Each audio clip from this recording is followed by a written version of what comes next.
All right, so you're heading to Suzuka in 2025 for the Japanese Grand Prix. Lucky you. Yeah, this is Yeah. this is a bucket list track for so many people, Absolutely. and for good reason. It's incredible. Yeah, so uh, obviously when you're planning a trip like this, picking the right grandstand to watch the race from Mm. can really make or break the experience. Oh, yeah, it changes everything. Yeah, so we're going to dive into that today and help you figure out where the best place is for you to catch all the action.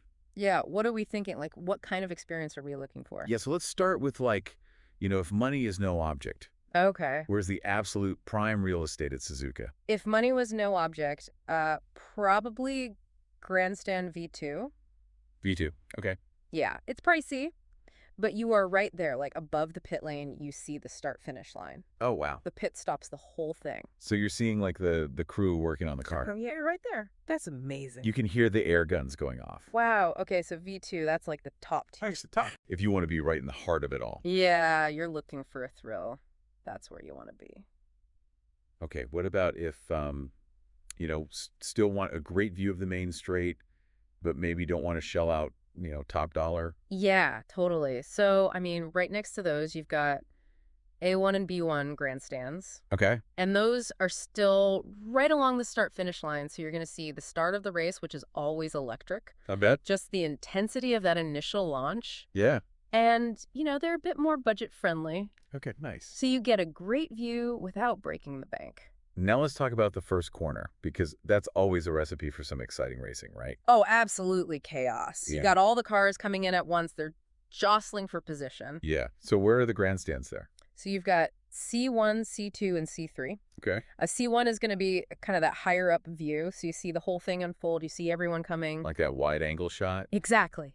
That's it. Okay. C2 and C3 are a bit closer to the ground. So you can really feel the speed as they come through. Oh, well. So it depends on what you want. If you want to be up high, seeing everything, or down low, feeling the rush. So if you want to feel the engines in your chest, C2 and C3. Yeah. Gotcha. Okay. And they're a little bit cheaper too, so. Nice. And are those tiered as well, or is it just one level? No, those are tiered as well. Okay. C1 is the highest, then it goes down to C2 and C3. All right. Now, another spot that we hear a lot about is Grandstand G. Oh, yeah, grandstand. So for people who haven't been to Suzuka, why is that one so special?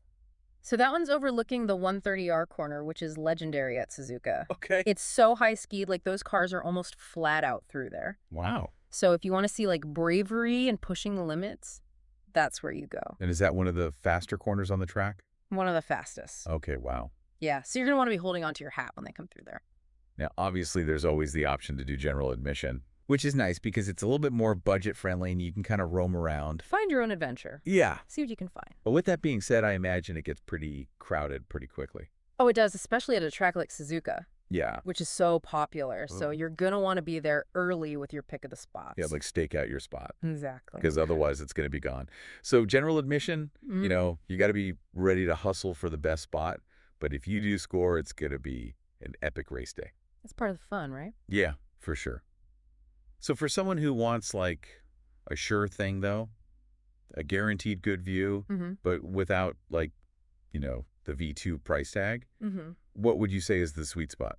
Okay, so if you want my recommendation, grandstands H and I around the S-curves, those are a fantastic value. The S-curves, okay. Yeah, those are some of the most technical corners on the entire track. Oh, I bet. Drivers really have to work to get through there smoothly. Yeah, and you're in a good spot to see that. Exactly, you get to see them really wrestling the car and then powering out onto the back straight. Man, just thinking about the history of this track. Yeah. Some of the greatest drivers of all time have battled it out through those S-curves. Oh, yeah. I mean, you can't talk about Suzuka without talking about Senna and Prost. Oh my gosh, iconic. Their battles here were legendary. Talk about a rivalry for the ages. 89-90, the championship literally came down to those Suzuka races. No way. Yeah, and those moments are still debated today. Oh, I bet people still argue about it. Absolutely. Wow. So Suzuka's not just a track, it's this whole storybook of F1 history. It really is. Every corner has a story to tell. Okay, so spill the tea. Mm-hmm. What are some of the moments that really stick out in your mind when you think of Suzuka? Oh, man, where do I even begin? Well, I have to mention Senna's win in '88. Oh, yeah, that was a wet one, wasn't it? Pouring rain the whole race, and he just dominated like he was born to drive in those conditions. Wow, and he clinched the championship there too, right? That's right, his first championship. That's amazing. And then, of course, there's Damon Hill's victory in '96. Oh yeah, emotional one. Incredibly emotional. His father, Graham Hill, had also won at Suzuka. Wow. So for Damon to win on the same track where his dad had triumphed years earlier, it was just magical. Chills, man, just chills. Yeah, and how about Schumacher in 2000, you know? Oh yeah, the start of an era. Exactly. He won his first championship with Ferrari at Suzuka, and it really marked the beginning of their dominance. And we can't forget Kimi.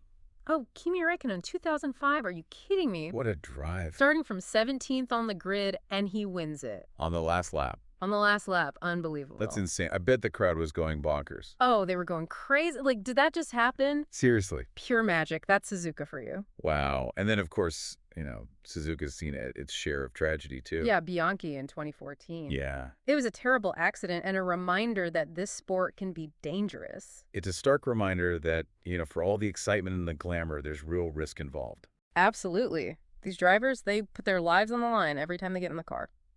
Yeah. And Bianchi's accident really led to some important safety improvements in the sport. Oh, yeah, like the Halo device. That's probably saved a few lives already. Yeah, it's a somber reminder, but an important one. For sure. So yeah, Suzuka, it's more than just a race. It's an experience. It's an emotional roller coaster. It really is. Yeah. And it's the reminder that, you know, these drivers are pushing the limits of what's possible out there. So safety is always going to be a top priority. Absolutely. And speaking of pushing limits, the 2025 season is going to be interesting. Oh, yeah, big time with all the driver changes, right? Some serious shakeups. Like, did you see that Haas-Toyota partnership? Yeah, I saw that. And I know a lot of people were like, wait, Toyota's back. Right. I feel like everyone's expecting them to come out swinging. Yeah, full factory team, but it's not quite that, is it? No, not exactly. More like a strategic partnership. Okay. So Toyota's going to be providing some technical support, you know, help with aero, maybe some engine stuff. Okay, so not a full return, but still a pretty big deal. Oh, yeah, for sure. Because for Toyota, it's a way to kind of dip their toes back into F1. Right. Test the waters without the full commitment. Exactly. And for Haas, this could be huge. Oh, yeah. Chance to really move up the grid. Especially with Ocon leading the team now. That's right. He's got the experience. Yeah, and that young Bierman, he's got some serious talent. So that's going to be fun to watch that dynamic. For sure. And then over at Mercedes. Oh, man. Mercedes. Talk about big shoes to fill with Hamilton at Ferrari now. I know, right?